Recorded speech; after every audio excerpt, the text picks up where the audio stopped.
professora, como que se estrutura um trabalho de conclusão de curso? Quais são as partes? O que eu tenho que fazer? E aí, gente, mais uma vez, um trabalho de conclusão de curso, normalmente, nas faculdades, vai ser ou uma monografia ou um artigo científico. A diferença entre eles é a extensão. Então, a monografia ela vai ter mais páginas, ali 50 páginas, 40, 50, 60. O mínimo e o máximo a tua faculdade vai determinar. E o artigo científico vai ser muito mais curto. Vai ter de 15 a 30. Sendo que eu já vi faculdades que determinam como 15 páginas no máximo que o artigo pode ter. O que é realmente um trabalho muito curto. E tem pessoas que acham que é melhor. Às vezes pode ser, porém, se tu não souber também lidar com o espaço, o trabalho vai ficar muito simples, muito superficial. E aí, entender como lidar com isso é importante. Mas, prof, então, quais são as partes que um TCC tem que ter? Veja, por que eu diferenciei mais uma vez a monografia do artigo científico? Porque o artigo científico, gente, ele é menor, ele é um pouco mais objetivo. Ele não vai ter, por exemplo, todas aquelas capas e contracapas, e epígrafe, e sumário, do jeito que uma monografia tem. A monografia, ela é um pouco mais requintada. Ela vai ter capa, contracapa, ela vai ter folha de aprovação, ela pode ter agradecimentos, pode ter epígrafe, vai ter uma página só de sumário. Os capítulos terão que ser um pouco mais extensos. Tu pode ter 2, 3 capítulos numa monografia, certo? Então, existem diferenças nesse sentido, alguns detalhes. Agora, tanto o artigo como a monografia têm alguns pontos idênticos, que é o trabalho em si. O trabalho em si, a parte que tu vai ter que escrever, vai ser uma introdução, certo? A parte do desenvolvimento, que são os capítulos. Então, na introdução, tu só fala o que o leitor vai encontrar. Tu adianta algumas coisas para o leitor. No desenvolvimento, tu vai ter os capítulos, que aí é ali que tu vai explicar, tu vai mostrar a tua pesquisa. O autor tal fala tal coisa, o autor tal, a lei, aí tu vai construindo em capítulos.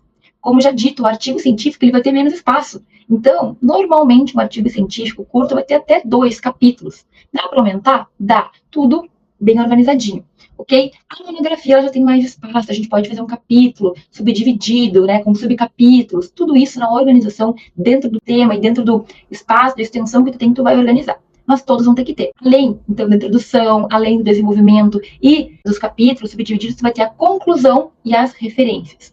A conclusão é a retomada daquilo que tu acabou de explicar, sempre respondendo o objetivo central da tua pesquisa. Então, a conclusão não traz nada de novo, ela apenas compila tudo que tu já pesquisou, que tu já trouxe no trabalho, certo? Ela resume e responde a pergunta. E as referências serão tudo aquilo que tu realmente usou no trabalho, que foi citado, que foi referenciado. Prof, não tá faltando nada, tá assim?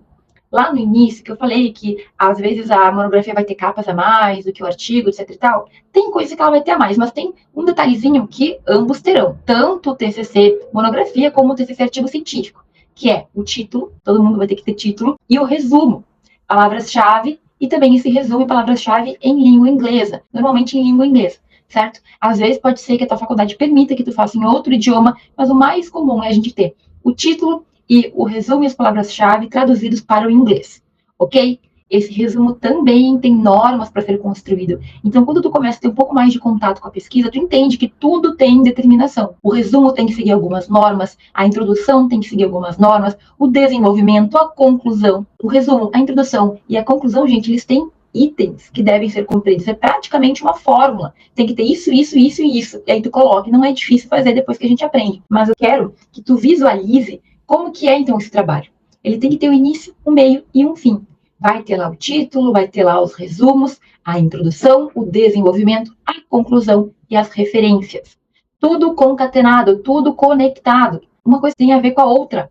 Tem que estar conectada com a outra. Um erro muito comum dos alunos é começar a escrever temas separados. Então, termina uma parte, não conecta a outra, não, sabe, não consegue fazer com que o texto fique coeso. Ou então, hoje eu corrigi um TCC que a aluna, na conclusão, trouxe coisas que até então ela não tinha falado. Ela simplesmente trouxe uma resposta de algo que ela não citou durante todo o artigo dela. Aí não dá, gente. Existem normas a serem cumpridas. E quanto mais a gente escreve, melhor a gente entende isso. Hoje, quando eu leio, quando eu corrijo um TCC, enfim, um trabalho, hoje eu tenho muita facilidade em perceber esse tipo de erro. Quem não trabalha muito com isso, talvez tenha dificuldade em uma primeira escrita, mas eu consigo perceber naturalmente. E os professores da banca também percebem. A gente percebe tudo, a gente percebe o aluno que escreveu, o aluno que não escreveu. Além disso, a gente passa em softwares anti-plágio. Hoje eles indicam quando tem muito uso de inteligência artificial, a gente consegue saber. Então, quanto melhor tu souber escrever, quanto mais tu praticar, vai ficar melhor o teu TCC. Certo? Tudo tem que ser bem planejadinho, mas lembre-se, ele tem partes obrigatórias que tem que estar costuradas entre si, que tem que estar ali, digamos assim, seguindo uma ordem, uma coesão. A introdução tem que estar respondida lá com a conclusão. O trabalho nesse meio tem que fazer uma ponte entre uma coisa e outra. O que tu escreveu no trabalho tem que ter a ver com a conclusão que tu chegou. Entende? Então, tudo isso são detalhes que tu tem que cuidar. E quanto antes tu entender e tomar esse cuidado, melhor. Ok?